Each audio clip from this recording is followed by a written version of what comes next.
Hey guys, David here. Welcome to Digital Outlook, where you're gonna find the best community in all of crypto. In this video, we're gonna talk about how today's believers could be tomorrow's billionaires. So guys, without further ado, why don't we get to it?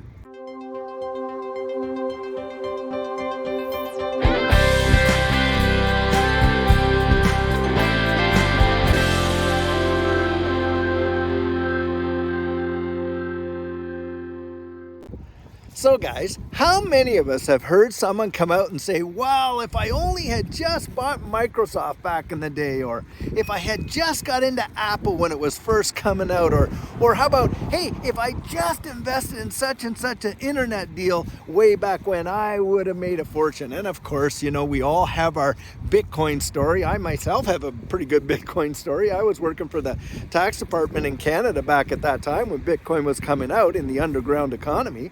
And of course, back then the narrative, well, Bitcoin's really only for tax cheats and drug dealers and the like, and so you just kind of stayed away from it. Well, geez, guys, for the price of one good meal, I would have been a decamillionaire, if not a centimillionaire, or even perhaps a billionaire already. I mean, there was one story that just came out not too long ago, how for $5, somebody went out there and bought 5,000 Bitcoin, and 13 years later, that $5 investment was worth $360 million.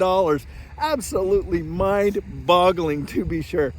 Well, guys, right now, it is my personal belief that we are literally sitting on the precipice of the same kind of deal with respect to this digital asset space. I mean, we are talking about the infrastructure of the entire new global system, and not just the financial system. The medical system, our educational system, our property system in terms of how real property will be registered, on and on and on. It is just truly amazing.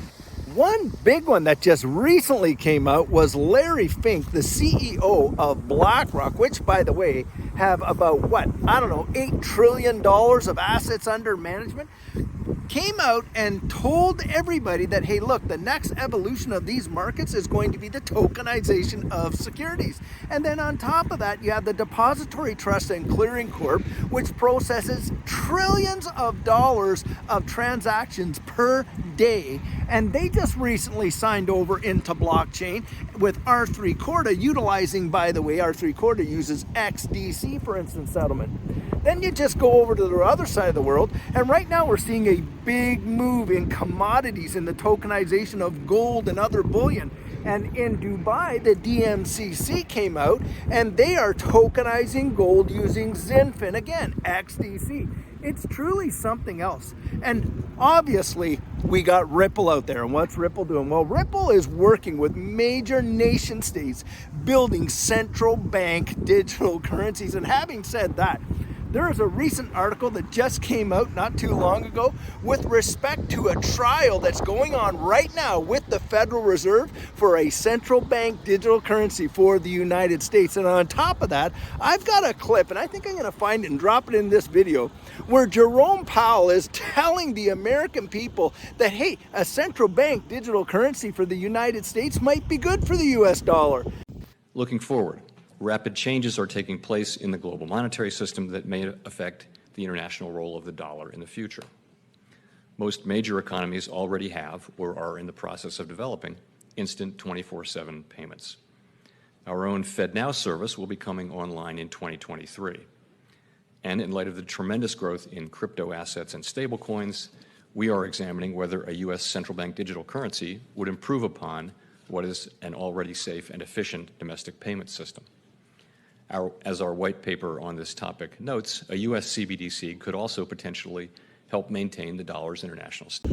I mean, we are seeing it, guys, unfold right before our very eyes. I mean, you also have companies out there like Stellar looking to bank the unbanked globally. And on top of that, you got Hedera Hashgraph out there taking a major bite out of this market. And by the way, if you check out who owns and operates Hedera Hashgraph, you're going to find out they're some of the largest fintech companies in the world. We're talking Alphabet, Google, IBM, you name it. Like, it is just amazing. I'll put a little clip in here so you can see it for yourself. But you can see, guys, that what's happening right now is we are in this transition period. We're leaving this old traditional space and we're moving into this new digital asset space. And a lot of folks have a very hard time believing that it'll even happen within their lifetime because it just seems so hard to grasp. But what is happening right now is happening so fast. It is truly unbelievable. It is genuinely phenomenal. We know with the ISO 222 messaging standard that by 2025, every major banking system in the world has to be on this new system. And we also know from looking at these trackers that are out there with respect to central bank digital currencies that practically every major nation on earth is progressing towards the issuance of their own CBDC. So I don't think it's really going to be that much further down the road when we see the absolute implementation of this new digital financial system in a massive, massive way. And then guys, along with that, of course, is going to come the whole digital ID space where you're not going to need your passport. You're not going to have a driver's license. You're not even going to hold on to your medical insurance cards. Why? Because it's all going to be encapsulated in one digital ID. Now, I recently did an interview with Patrick Riley of Reaper Financial, and in that interview he gave a breakdown of a way in which a digital ID could be put together and really managed in such a way in this digital asset space that it would provide almost rock solid security like we have never had before. And this guy is advocating with the US government right now. They're making lobbying entries to see something like this come about. It's really mind-blowing when you look at it. And guys, what I'm saying here is this. You have all these naysayers coming out there. And of course, that always happens when major innovation takes place. You get folks out there, they're like, oh no, this is just, we can't have this. And of course, you know, they come out there and they spread all kinds of fear, all kinds of uncertainty, all kinds of doubt. We've seen it in every facet of every kind of major industrial change all the way along. I remember when before computers, because look, hey, my generation, we were at that very cusp there where, you know, you could go out into the workforce and that type of thing. And when people started using computers and robotics in a big way, there was a major scare out there that somehow this was going to literally cause massive unemployment because people would not be able to do certain jobs and da-da-da-da-da. Well, it's amazing just how the economy just changed and how the focus changed and new jobs came about and there was new things that, you know, people could go out and build massive careers on things that didn't even exist, you know, at that time. And you saw major industries totally collapse. I'll give you an example of one big one. We all know about Blockbuster Video, right? Well, Blockbuster Video was a major behemoth in home entertainment. And, you know, you would have never even imagined that they could be wiped out of existence, but that is exactly what happened when digital and on-demand entertainment came into the home. It just wiped them out. Give you another example, Smith Corona typewriters. Well, Smith Corona typewriters have been around for decades and they were a big player. But when the printer came out and all that kind of stuff and they didn't transition with the space, boom, they're out. I'm telling you guys, it'll truly be amazing. The things that we're looking at right now that we think could never be shaken or could never actually just fade away and disappear, believe you me, it can happen and it probably will happen. Now, I'm not going to go out there and pick which ones because, hey, we don't know for absolute certain which ones are actually going to disappear and which ones are going to remain and on and on. But we can definitely see change is coming. Now, who benefits the most from change when it comes? Well, guys, it's always been the early adopters. We know that. Vis-a-vis the story at the beginning of this video. How many people have told us a story? If I only got into thus and such, if I only invested in such and such, I would be just loaded right now and da-da-da-da-da. Well, guys, this is our chance. This is our chance today. The people that are getting in today, some of them I truly believe are going to be tomorrow's billionaires. Why? Because they had foresight. They could see it down the road. They're going to be the new Rockefellers, if you will. They're going to be the new Gateses, if you will. The people that literally were on the cutting edge of moving out into these fields, they are going to probably be the next group of multi-billionaires in the world. In fact, I think this next big move, we are probably going to see the world's first trillionaires come about, which is truly a mind-boggling thing just to consider that.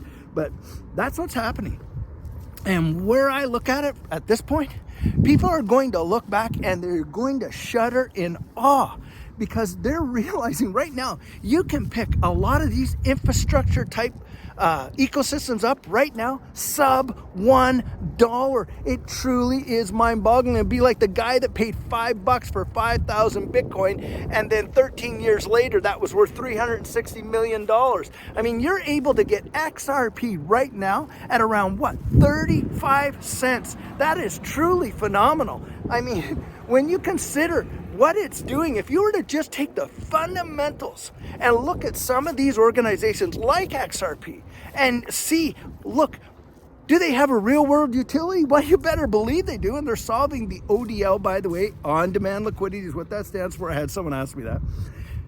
And changing how money can be transferred cross-border. That is a major, major deal. And then, of course, building the central bank digital currencies. Look at the management team. Phenomenal management team. And you've got people that are super high levels holding government office on their management team. Rosie Rios being one, a secretary of the U.S. Treasury. Most of those people, when they move on from a government position like that, they take a position like, doing the speech circuit, or, at an Ivy League school as a, professor or something like that. She doesn't do that. She goes to this startup that is literally going to revolutionize the financial world. Then you have strategic partnerships, and come on guys, we know when we look at Ripple and the strategic partnerships that they have built, it is truly mesmerizing. And then, of course, we see price action on XRP from all the way going back, and some phenomenal moves. If you just research it, you would be dumbfounded when you think about it. This is what's happening today. And the way I perceive it is the potential for folks that get in now as an early adopter, as really a pioneer. Now, we're not the trailblazers, because this space has been around for probably, since 2008-9? And of course Ripple comes on the scene in 2013 and on and on. So it's been around for a little while. But those are the trailblazers. We can be the pioneers. Someone's already cut the trail for us. Now we just go out and stake our claim and build our fortunes. That's how I look at it. And when I consider that you've got all these folks out there that are saying, oh my gosh, don't do this and don't do that, I think, number one, are they truly that ignorant of where the world is going? Can they genuinely not see? I mean, the evidence is all around us. Or number two, do they have some sort of ulterior motive for doing that? Because let's be honest, guys, every time we see any major innovation come out, and all these naysayers say, hey, don't touch it, don't touch it. Meanwhile, in the background, they're piling into it. Look at JP Morgan there. And, Jamie Dimon coming out saying he's going to fire anybody of his traders that recommends anybody buy Bitcoin when Bitcoin was first coming out. Meanwhile, he was in the background just, shoveling it in a truck like crazy. And look, now they have their own JP Morgan coin. It's just crazy. So guys, if history has taught us anything, it's that the biggest benefactors of change are usually those that have adopted it the earliest, and that fortune favors the brave. Don't let someone who has given up on their dreams scare you out of yours. Now guys, this is a video I have for you today, and I truly hope that you enjoyed it. Now, if you want to add to the conversation, you just drop your comments right down there in the comment section, open it up to the community, and start a discussion. Before you go, I want to remind the community of our Discord server, which has been growing like crazy. It's a fantastic spot to get out there and meet with like-minded individuals to talk about all your thoughts, ideas, suggestions, and you name it in this entire digital asset space. It's absolutely free, and the link is right down there in the description of this video. Now, I have a few spots left for coaching up until the end of the year, and especially with Christmas coming on, and then of course New Year's, it's winding down pretty tight. But that is, if you want to talk about your portfolio, you want to talk about your exit strategy, you even want to talk about working together to get your assets off an exchange and onto a hardware wallet, we can do that. It's for $250, a 1-hour one-on-one Zoom meeting where we can do that together. If that interests you, just write me right there at coaching@thedigitaloutlook.com and we'll get you all set up. Well guys, as you know, I'm not a financial advisor, and this isn't financial advice, but if you found value in it, if you'd hit that like and subscribe, I'd appreciate it. And hey, don't forget to hit that notification bell down there so that you don't miss out on any of the videos that we're uploading. And if you're one of the thousands of people who have been watching these videos, but you haven't yet subscribed, would you do the channel a favor and join this community? We would really love to have you on board. So, in the meantime, and in between time, stay safe, be blessed, and I'll catch you in the next one.